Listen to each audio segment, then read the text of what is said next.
So you think you're too small to be hacked? Isn't that special? Let me guess. You've got some employees, a nice office space, great customers, software subscriptions, and you still think the word firewall is something the IT guy builds in Minecraft. Let me guess. You've never spoken to an actual security expert in your life since your IT guy is saying that you're safe. Here's the newsflash. You're not safe, and your IT guy is wrong. Don't believe me? Then we may wind up reading about your destruction in the news. Maybe we'll do an episode on your company. After you're forced to shutter your doors, only time will tell. So here's your surprise. Not only are you not safe, you're really just blind, ignoring the mountain you are flying directly toward. Watch to the end and you'll understand why. Why cybercriminals love business leaders when they take your approach of flying blind and doing the same as they've always done. In today's episode, I'm sitting down with Braxton Molton, a CISSP security expert who's basically fought more hackers than a Marvel movie, and we are breaking down why your business is the low-hanging fruit of the internet. This is not just a wake-up call. This is a fire drill. Welcome to the face of cybercrime. So let's find out how to catch a hacker before they catch you. This is Cybercrime Junkies, and now the show.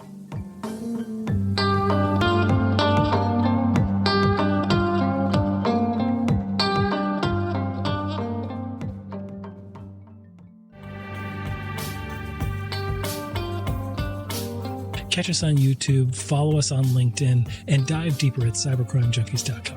Don't just watch, be the type of person that fights back.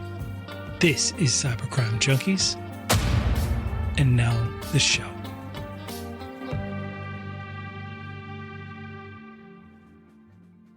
All right, well, welcome everybody. I'm David Mauro, Vice President with NetGain Technologies, headquartered here in Lexington, Kentucky, and I am joined by Braxton Molton, one of our senior cybersecurity leaders. Braxton, welcome, sir.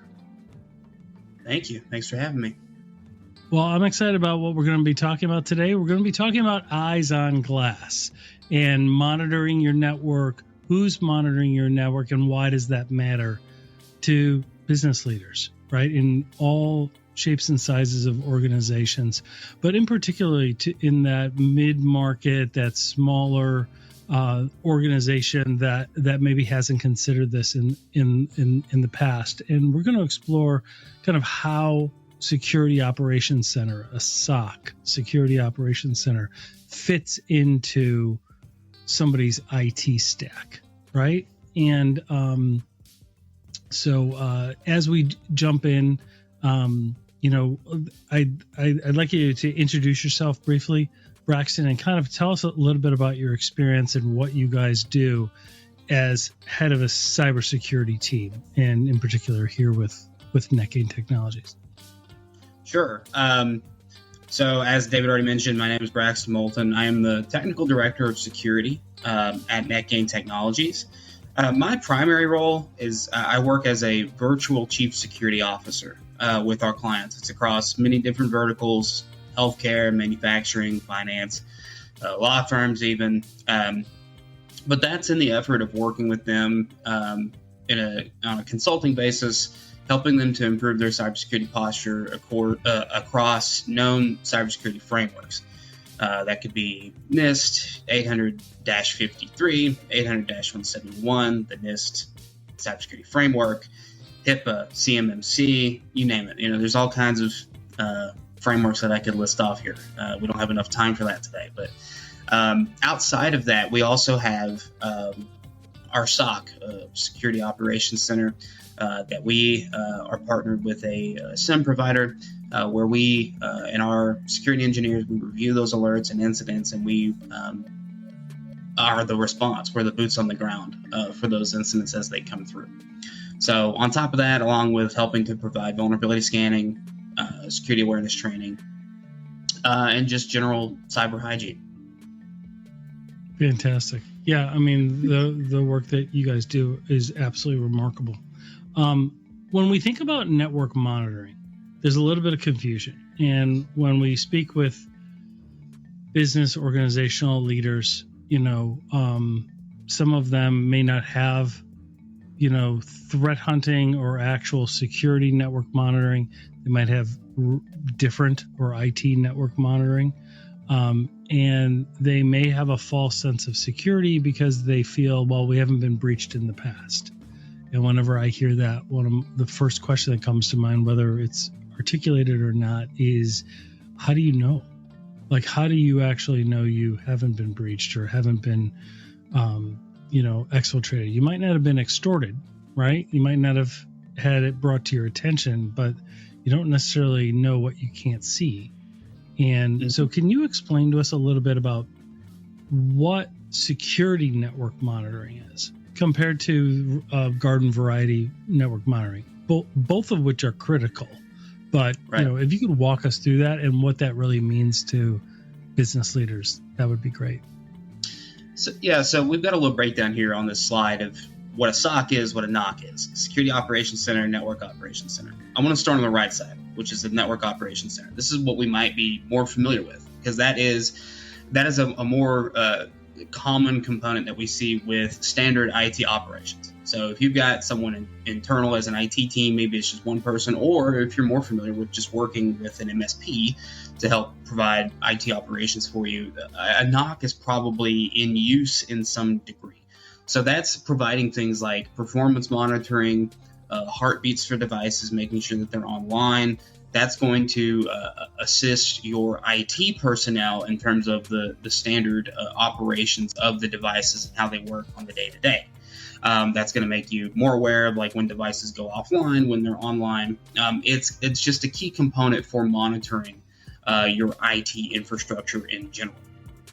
Now, the flip side of that is your SOC, your Security Operations Center, because what a NOC doesn't typically capture is what actually occurs granularly in terms of security incidents and events. If accounts or devices are doing some nefarious communications through certain protocols, or certain accounts are being leveraged in a way that they're not supposed to be, that's where these typical solutions like a SIEM backed by a SOC can come into play. Because you said it best, Dave, is you don't know what you don't know, right? So when you have those blind spots in terms of cybersecurity for what's happening with my devices, what are potential bad actors trying to exploit on my devices, what malicious programs are trying to be ran,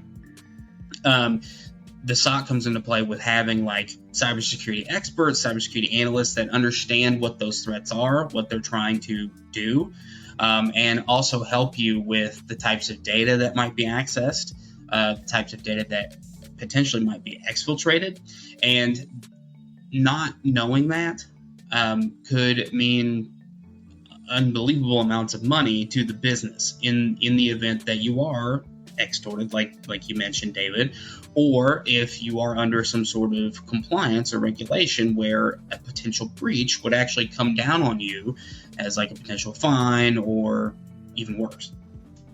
Right. Yeah. Okay. So that's a lot to break down. So it sounds to me like what you're saying is the NOC, the Network Operations Center, which is standard in most MSP models and standard in a lot of internal IT builds. When an organization starts to build it, it does the critical role of making sure the devices are online, healthy.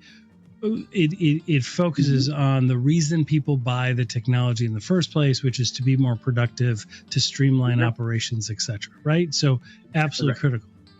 What is missing in that is, while there are certain security controls in place when they do that, right, there's still that lack of visibility. So organizations might think, I've got my network monitored for bad actors, for bad behavior, for escalated privileges, for lateral movement, for catching hackers in as I hear all the time, right?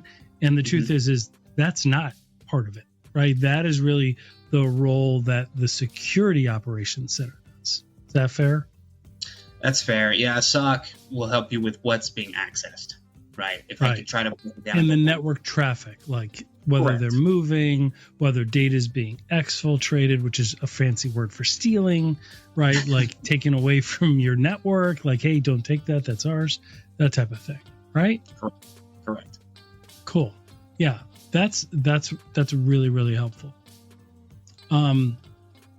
So what are the rules? Like, there's a lot of rules, and one of the struggles that organizations have, one of the struggles we have in the industry, is it really depends who the organization is, what field, what industry, how many employees, etc., and then they fit within these frameworks. And in addition to all these rules, there's also common law, right? Because even if you're not required to comply with HIPAA or CMMC or one of the others, right? You still, should there be a breach, there's a lot of financial and civil liability, and they'll still cite some of these as like evidence of negligence and things like that. So you still have to know what they are and comply at least with the core ones. Is that fair? Yeah, and it's exactly right. And just this list alone, it seems like a lot. This isn't even all of them, which is why I didn't want to spend the next 6 hours trying to list off the different frameworks or regulations. The vertical of your business matters, because there are different regulations that you might have to adhere to. And although I would say a lot of the regulations are extremely similar in what they look for in terms of like the general concept of security controls, like they're all going to look for, are you using endpoint protection? Are you using, are you doing vulnerability scanning? Are you doing some vulnerability scanning? Exactly. Are you doing like, do you have an incident response plan? Like that type of thing. Right. But things will vary, like between how often are you doing it, how far are you going. The granularity changes from regulation to regulation. So pay attention to your vertical, which I'm sure all business leaders are, but the regulations behind it, because you might be compelled to look into your options for like a SIM or a SOC and what's going to be required there for that detection. Absolutely. So let's talk about a data breach. So we hear in the news, this organization got breached. Business leaders go to conferences, luncheons, community events. They talk to competitors, peers, and they hear somebody had to go through a breach. And there's a lot of things that go into, like, first of all, not all breaches are equal, right? Like there are some that are much more devastating or accessed a lot of data or were inside longer, right? Then there are others that, there might technically be an unauthorized access, but they couldn't get to anything of value and it was addressed right away and they were blocked out. So was it a breach? Well, maybe not, meaning there might have been unauthorized access. It might have been an incident, but because you had things in place, you were able to stop them and kick them out. Was it a breach? Yeah. Was there damage? No. Right? Like it was just an incident and it got remediated. And that's where I think every business leader wants to be, because that way they're like, well, we don't have to stop everything. We just have to stop everything from hurting us. Right? And so walk us through like the timeline of a garden variety breach. Like we've got a visual. Walk us through it. Well, let's stick with this example of like a potential business email compromise, for example. Of course, we know our end users are typically the riskiest asset of a business because they are the weakest link. My analogy, I haven't decided if it's good or not yet, but I continue to use it. So I must. Well, let's hear it. Yeah, I must think it's good. But if I'm talking to you, David. You're on one side of the door. I'm on the other. I want to get into the door. Okay. You have 17 different locks on the door. Okay. Right. If I want to get in without your permission, now I could try to pick those 17 locks. It's possible. It's contingent on my ability to pick the locks. It's contingent on how much time I'm willing to spend to pick those locks. Or I could spend 30 seconds talking to you and convince you that I'm a good person and that I'm not going to do anything malicious, and you'll just unlock the door for me and let me in. That's not a bad analogy, because that's really how it's happening, right? Exactly. Like, same scenario. Yeah, that's good. So someone gets a phishing email, they send you a malicious link.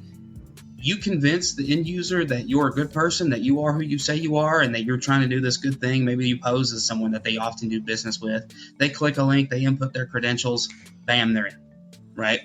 Now, once they're in, that's that first step. Someone clicks a link for a phishing email. Now they're in. The attacker's in. They're going to hang out. They're going to start performing reconnaissance. Because now that they've got credentials, they've got access into the environment, they need to figure out what all they can touch, what all they can access within that environment. Yeah, and where everything is located, right? Like if it's a flat organization and there's not a lot of hierarchy in the technology, they'll be able to access things by just moving this way. Sometimes if they're going to launch things like ransomware, they have to escalate privileges to the admin level, super admin level, so that way they could launch down. Works like that, right? That's exactly right. And somewhere between them performing that reconnaissance is when we start moving into lateral movement. When they've discovered where all they can go to, then they start actually pivoting within the network, within the environment, accessing those critical assets, maybe gaining access to other privileged accounts potentially. And then at that moment is when we move into privilege escalation. So now, they're moving on to the asset that they wanted. Let's say it's a file server. They've got, there's financial documents on there.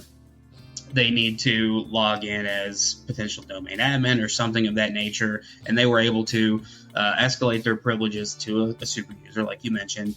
And now they have full access. They've got full keys of the kingdom to the files on that server, or even to the whole environment at this point. Who knows? But then they start exfiltrating the data, taking it for potential either to just sell it or to sell it and keep you and extort you, right? Extorting you, and then all in that same line is where we start to see like the ransomware, the extortion. So that takes time. That doesn't just happen. Yeah, because they have to learn about the environment. They have to figure out what tools they're going to use. These undetectable tools like covers so that people can't see them. Yes. Circling back to what we talked about earlier, in the traditional model of IT support, while this is going on, nobody sees it. Like the typical, without the security operations center, like with eyes on glass, nobody's going to see this because they haven't knocked anything offline. They're just moving. It's just bad behavior inside, right? Right. So, like for example, if an IT admin, which you shouldn't be doing this, but I'm sure it's happened somewhere. If an IT admin wrote down a password to a domain admin account or even a local admin account somewhere, they just changed it temporarily. They wrote it down, had all the intentions to change it to something else and not have it written down, but they forgot. They got busy, right? Someone's walking by and they saw it. They wrote that down. Then they went, maybe back to their computer and they started using those credentials to try to access different things. If it failed, for whatever reason, like if they try to access like a file share for some reason using those credentials and they couldn't access it, that's one thing. And if they could access it, it's a totally different thing. But in a traditional IT operations, without like a SIM or a SOC behind it, you're not going to be alerted to those attempts, whether they were failed or successful at all. A SIM and a SOC comes in and says, hey, someone's trying to use these credentials. We don't know if this is right or not, but we're making you aware. And then it's up to... And then you can threat hunt and investigate and look into it and just validate it before you notify the client. Exactly. Makes perfect sense. And then when ransomware is launched, right, that's when everybody finds out, oftentimes, right? Because then nothing is working. Leadership gets a call. All of our stuff is down.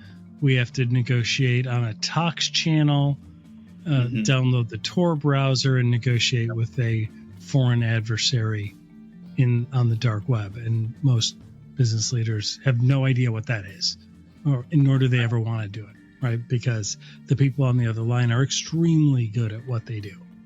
So in that sense, that's when both the network operations center and security operations center, when everything goes haywire and everything goes south, that's when that occurs.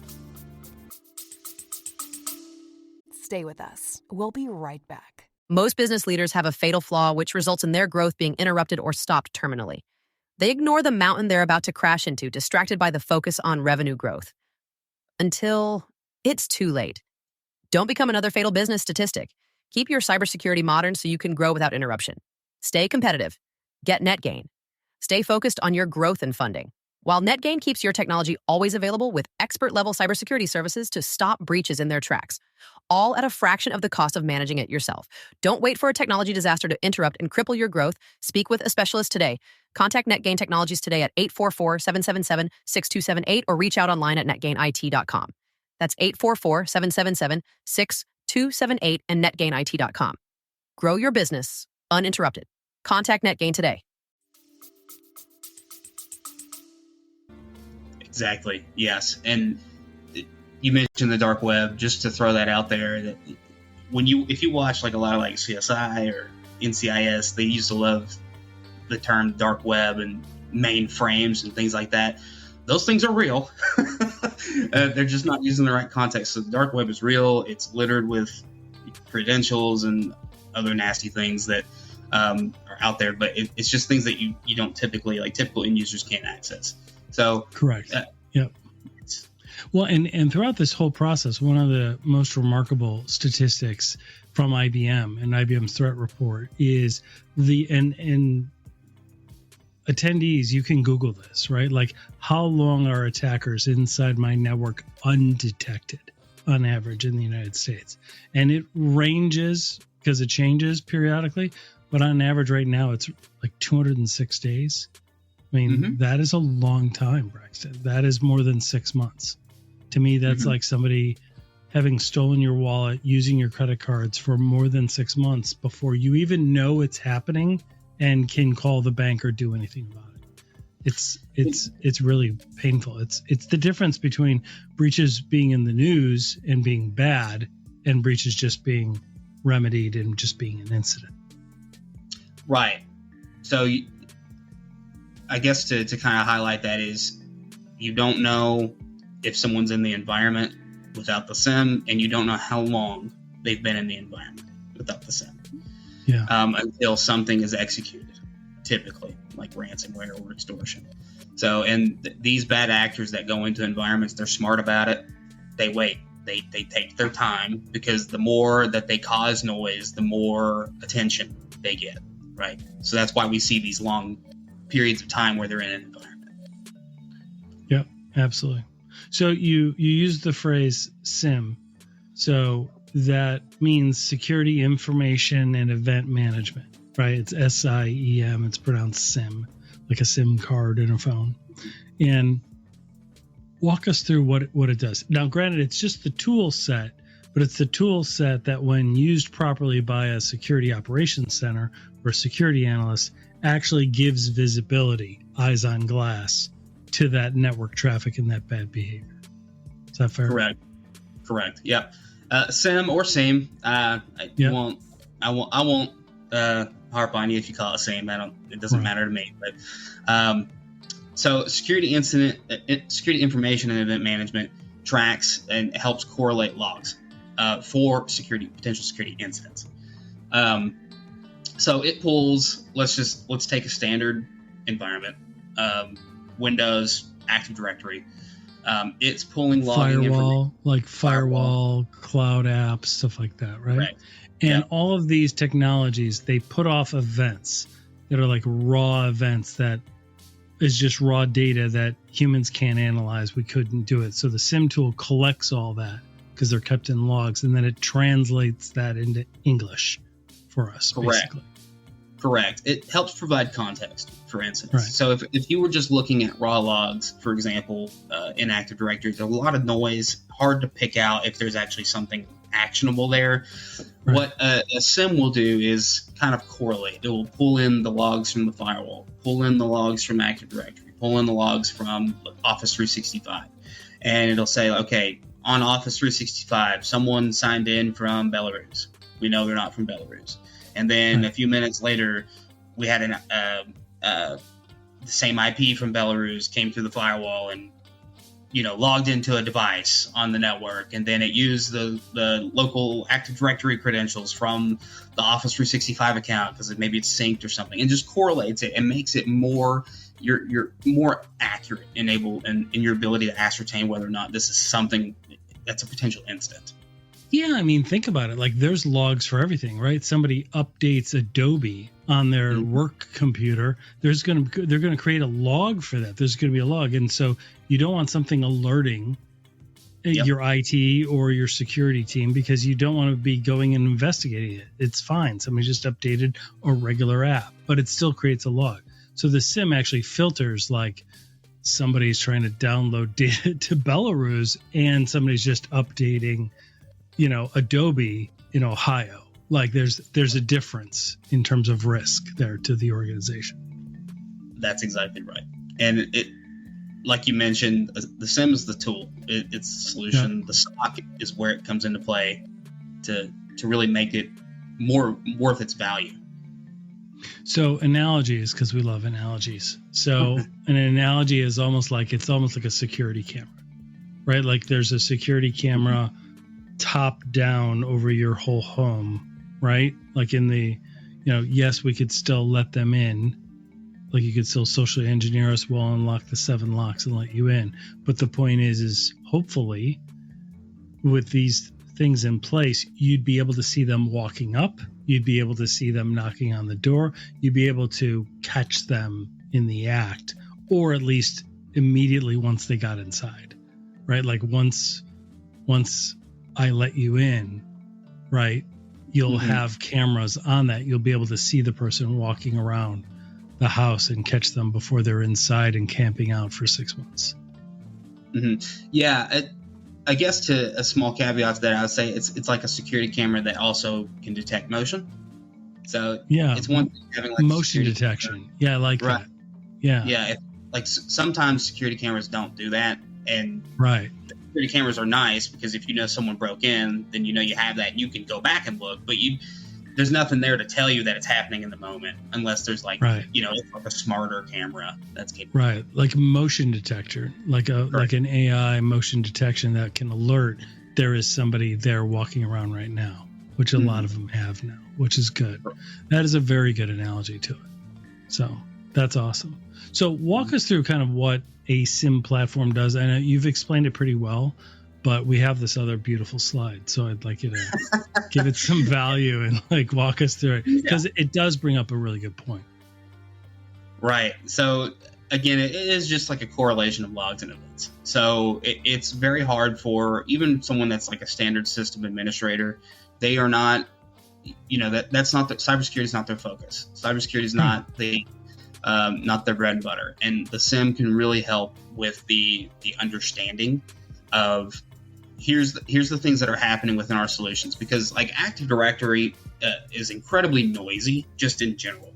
It logs, if it's configured to do so, it logs and tracks, everything that devices are doing. Yeah, and that accounts are stuff that doesn't matter to us. So like if there's a file server out there that's hosting like a file share and you have your end users that are accessing that file share, each of those things are tracked. That's noise, because not any of that is a problem for us unless someone's accessing a file share that they shouldn't have access to. That's where these things like a SIM comes into play, because it's the correlation. It's hey, this is a privileged user that is logging in and remoting to devices that it typically doesn't. Those are things that and activities that a SIM learns, that a SOC is able to alert on. That's relying on things like Active Directory and the endpoint controls and the traffic coming in and out of the endpoint, and the logging on potentially a domain controller. There's 3 different things that it's relying on to come to you and tell you that this might be a problem. Whereas if you're just looking at the one thing from one perspective, you may not see the whole picture. That's what the SIM does. It just provides the context. It paints the picture. One device, one endpoint looking at the logs there, that sketches it out.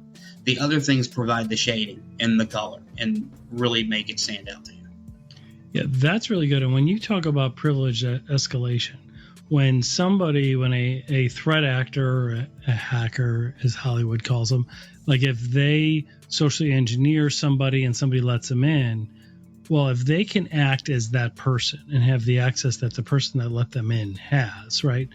That employee may not know how to move around that network or escalate privileges, but the threat actor will, right? Oh, yeah. And that's where their skill set comes in. And when they do that, they might be using that employee's credentials or access to be accessing these things that the employee normally doesn't. And so it's like in that scenario, I'm letting you in the house and you're like, okay, we want to go upstairs to that master bedroom because that's where the gold is. And I'd be like, look, I just work here. I don't have access to that. And they're like, well, I'm going to show you how to get access. And they're going to go up and they're going to do it.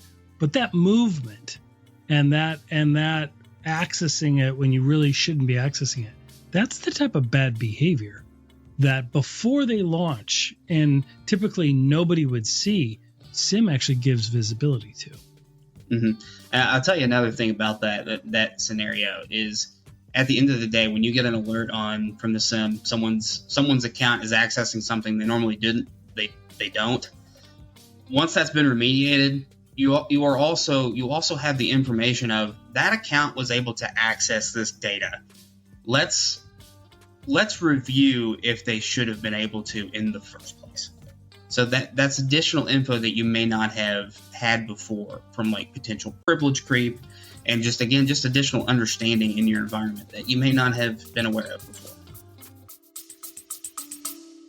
Stay with us. We'll be right back. Hey there, cybercrime junkies. Got a question that keeps you up at night or ever wish you could hear from a specific guest or have a true cybercrime story you want us to investigate? You can now text our studio directly at 904-867-4466. Don't be a stranger.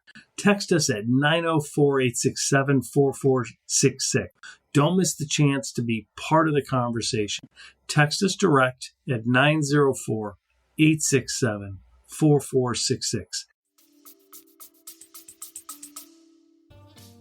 That's a really good point. So in terms of the goals of having security operations centers and leveraging a SIM, what are the risks that businesses have? Walk us through some of the risks that businesses have without it. Like a lot of, like we pointed out one, and that is they feel oftentimes that they have eyes on glass already. There is monitoring of my network. It's like, but it's not. Like there is monitoring of the network for productivity and optimization and IT support, but there's not monitoring of your network for security incidents unless it's too late and then everybody finds out about it because they've been in for 6 months. Yeah. David, you run the risk of not knowing who's accessing your data, and maybe it's not your data, maybe it's customer data, right, or government data, but data that you are supposed to be protecting, the business, right? So that leads back to your negligence thing with common law and the other regulations we were talking about prior. So you run the risk of not being aware of who's accessing your data, who shouldn't be and who should be. You run the risk of running into trouble with compliance and regulations if you don't have these solutions in place. Yep. Your cyber insurance will take exception to the fact that you don't have these tools and solutions in place, particularly if you have to file a claim because of a security incident. And you also, the other intangibles that come with potential breaches and incidents is like reputation damage. How long, if they execute ransomware, how long am I going to be down? You don't know how long you're going to, things like that. There's a whole bunch of things that organizations don't really think about, right? There's because everybody talks about, a ransomware attack. What are they asking in the ransom? And they think that's the only cost. That's like a quarter of the cost, right? Like there's the ransom itself or the extortion amount so that they don't leak the data, right? It's still extortion. So it's the extortion cost. Then there's the downtime. And the average small to mid-sized business, depending on your industry, is between 18 and 23, 24 days right now in the U.S. for organizations with fewer than 200 employees. That's a long time to not be productive, right, for an organization. So there's business loss there, and there's business cost there. And then there's the restoring of devices, refreshing, getting new networks, getting new tools in place, systems in place, should they be damaged, and should they not be able to get unencrypted, should they have launched ransomware, right? And then there's the long tail customer trust, reputation harm, things like that are quite difficult to calculate. Although in hindsight, after a few years, you can go back and see like the arc of like, if it's a publicly traded company, that's easy to measure because the stock price went down, still stayed down for a long time, right? Or they had to sell off assets. But in the private, non-public sector, then there's all the others, right? The lost customer trust, the contracts that might get lost. Then there's also the regulatory aspect that you guys get involved in, right? Like when auditors come in or after there's a claim, there could be, if it's HIPAA, there's going to be an investigation, there could be fines, there could be audit costs and exams and things like that as well, right?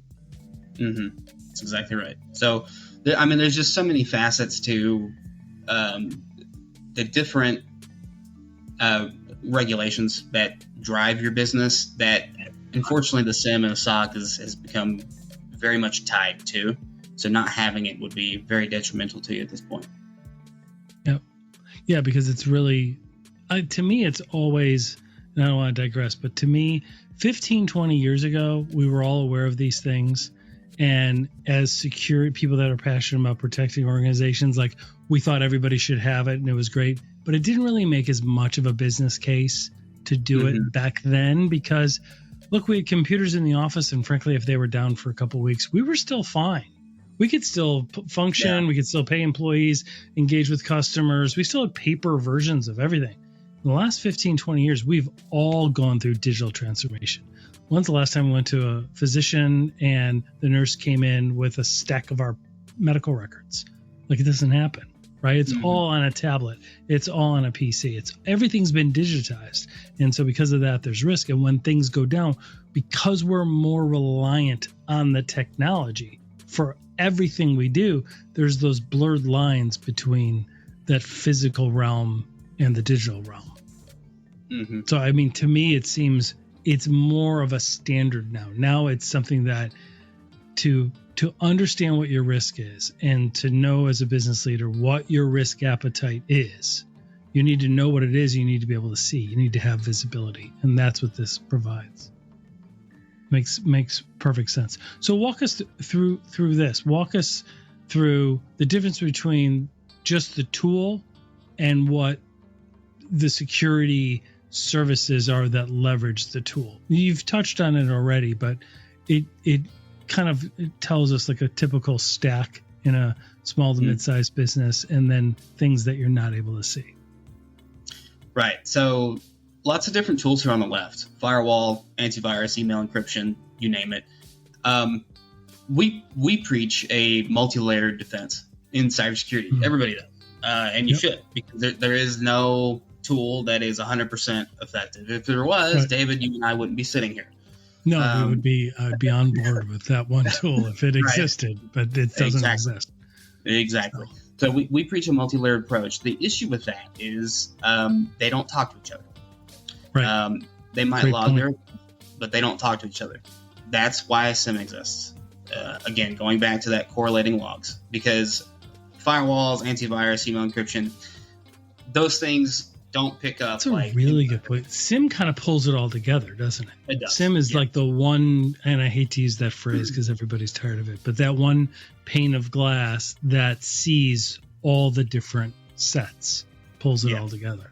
It's a really good point. We kind of made a problem with ourselves of like the whole multi-layered defense thing, and we came up with all these different tools that do wonderful things, and then we were like, oh wait, how are we going to see all this? How are we supposed to look at all this stuff? So then the industry made the SIM, right? And then that's that's why we're here. But like insider threats, those aren't tracked. Again, I made the analogy about someone being behind the door and just getting in there, and they're behind all the defenses, right? Insider threats, if you have like a disgruntled employee that already has like the access to the data, and they take it, you're not going to have a solution in place that might alert you that someone downloaded this document that probably shouldn't have been downloaded, for example. Right. So having all these different tools is amazing, and we need to have, again, that multi-layered approach, but without some sort of correlation or aggregator, you're going to be blind to what occurs as the events move from one tool to the next. So really good point. Yeah, and so things you wouldn't see are things like backdoors, malicious software, insider threats, ransomware, suspicious logins, lateral movement. Right? I mean, that's right. And so those are the things that bring organizations into the news for data breach. Are those things? Right. And so without that, the antivirus would catch malicious software. That's the expectation. Yeah. Right. But there's questions to ask about that. Is how did it get there? Well, an antivirus is stopping known malicious software. Correct. Correct. It is the last time you updated it, whatever that vendor knew was bad, it has its whole list of bad code and it's blocking it. But then the next day occurs and hackers aren't dumb and now there's new code, right? And so that's why antivirus isn't enough anymore. It's still required because it does block the bulk of it, but we're not worried about the bulk. We're worried about the outliers. That's right. So like the new things, polymorphic viruses, malicious code that, can change itself, or just things that are completely branded that no one's seen before. Right. That's not going to be captured by your traditional antivirus. But in an IT operations world, traditionally, we work break fix, right? Something's broken, we fix it, we move on. We're asking the question of, that broke, why? How? Right. That's what a SIEM's trying to help. So like malicious software, how do they get deployed? How? Did someone go to a website they shouldn't have? How'd they get there? Right. Well, right. So, and to me, that's where the blurring of the lines between the physical and the digital occur, and the blurring between our private lives and our work lives, because a lot of us, we use similar devices or we access personal things from work devices. And there's all this blurred, or we have our phones, which are computers, and pull in all of it, right? And if we don't have those habits of being vigilant in our personal lives, then we're bringing that right to work. We could click on ads, go to rogue websites, bring in malicious info stealers and stuff like that. And then meanwhile, then we go log in at work and it's coming right in with us. Correct. So definitely has a strong value. So in terms of real world examples, like what can you, obviously without telling us the client names, because I know, as I've explained to people, like we get called in a lot of times as first responders, right? Like we get called in like when there's a breach, and they're not currently our client, but we get called in to triage things.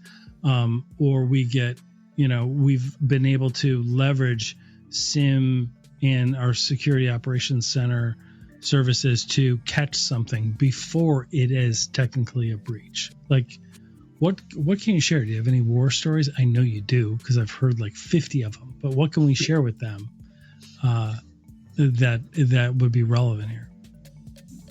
Business email compromise is the most common attack we see today, and Absolutely. It is undoubtedly the most common one that we have to respond to. So what is it from a high level? What is business email compromise? High level down for anybody that might have joined accidentally. Yep. Someone's business email is compromised. Their credentials are stolen and or leaked, or just, flat out provided to a bad actor through a phishing email, or even social engineering is possible in that scenario. Someone received, or they buy it on the dark web, right? Like because people again in their personal lives are using the same password on Facebook and Instagram and LinkedIn that they are for work, right? Which, by the way, we're not supposed to be doing. And then like that gets leaked or stolen or socially engineered, and then they log in as you at work. Correct. lots of precious data is stored in users' Outlook caches generally. Yeah. Or and in sent folders, right? Like I've talked to hackers who immediately when they get into somebody's Outlook, they're going to the sent folder because they've told me, like, look, people forget all the confidential data that they sent out in between teams and, internally, and it's all sitting there still from 6 months earlier, right, in their sent folder. It's really a great point. Once they're in there, they're going to hang out. They're going to start, like we were saying, timeline of an incident or a breach. They're going to do some reconnaissance to see what you've sent, see who you've got access to in terms of contacts. They're going to look at potential data that you've sent out before to take copies of. And then they're probably going to do some things, like they're going to set up some rules in your Outlook to hide themselves. Because what does that mean? Like, explain that to us. So what we often see is they start targeted attacks from that account that they've compromised, that they have access to. This is different from a spoof. They're not spoofing you because it's your account. They're in there. They are you online. Yeah, that's they are the scary thing. They won't. Anybody that they email, it's going to look like it's from you because it's from your account.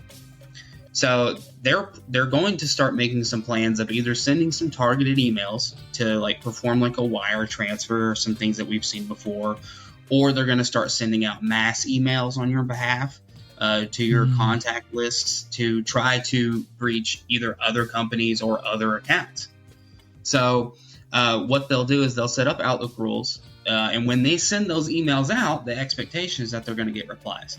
Well, you and the bad actor are going to be logged into your account at the same time. You don't get kicked out just because someone else logged into your Outlook. So if you're looking at your Outlook and you start receiving replies from an email that you never personally wrote, you didn't send, right? Right, then we have a problem. So the bad actor has to hide that from you. So they create rules to say, okay, any replies with this in the subject line, send it to deleted. Or send it to. So then you don't even see that you're being compromised. You don't see it. Yeah. So really they can be smooth. Just doing it's like they've done this before. It's like threat actors know what they're doing. It's like it makes money almost. Yeah. Yeah. Wow. And then from there, they're able to, do a whole bunch of social engineering things and to get access to sensitive information, right? Mm-hmm. Yeah, and that causes a huge problem for particular verticals, like let's just say that healthcare, for example, PHI. And there's no alerts going off because nothing's gone offline, right? Like in general, without the threat hunting inside Microsoft 365, we call it ITDR, right? Identity threat protection, which we provide. But without that, and not a lot of our organizations, a lot of our clients do have that, but a lot of organizations we meet with don't even know about that or don't have that. And that's one of the things that can capture that, which is really key. Yeah, it doesn't have to be healthcare either. It could be banking. They have to report incidents within a certain set period of time.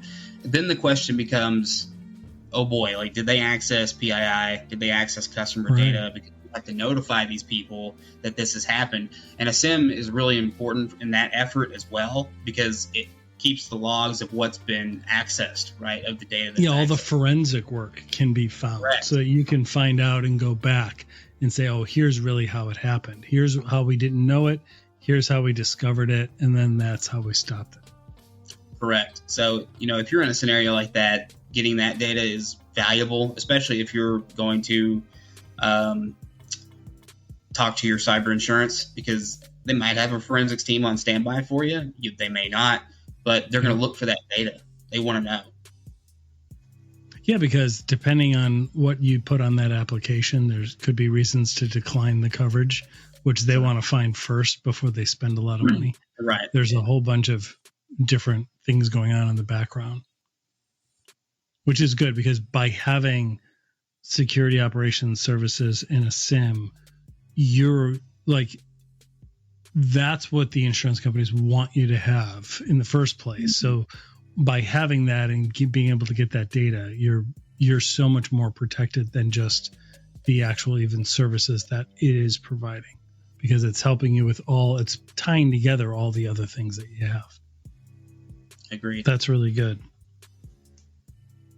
So, walk us through kind of why a SIM needs to be managed by a security operations center. We kind of have touched on this, but briefly, as we wrap up, I mean, there's a modest investment in the SIM and the security operations tool set. There's clearly a return on that investment in terms of the lowering of risk, the mitigation of damages, and what that actually means to you as a client in financial dollars. But like in terms of a client and they want to just go buy a SIM tool and give it to their IT person, right? Like, why is that not ideal? And it's not just because we provide the services that can help. It's really because it's really not that effective. Like, as brilliant as the person is, right? Yeah. They don't work 24/7, 365, right? They don't have shifts. And at that point, you're trying to build a security operations center yourself, which is really not cost effective, generally speaking. Mm-hmm. Oh, yeah. Overhead's a big problem when we talk about a SIM. Again, I know it's probably the fourth time we've reiterated it, but as a log aggregator or collector, there's a lot of data there to try to parse through. SIMs do a pretty good job at providing you what's actionable, but there still has to be someone there to look at it and to review it and to potentially remediate. And to know the difference between what's a false positive based on their experience and their training. And, because a false positive is a wasted resource. That is like you're heading to the building, it's down the street, you hear, there's a dark alley over there, you hear some rustling. So you spend the next hour and a half going down there to see if there's anything bad. You come back an hour and a half later, there was nothing bad. And now you're still walking toward that building. You're like, man, if I keep doing this and every time I hear something that's not real, it's a huge waste of time and resources. Exactly. Yeah. I mean, antivirus solutions have false positives. SIMs have false positives. It's just the nature of it. It's not, again, it's not 100% accurate. It's not 100% foolproof. If it was, we wouldn't be sitting here.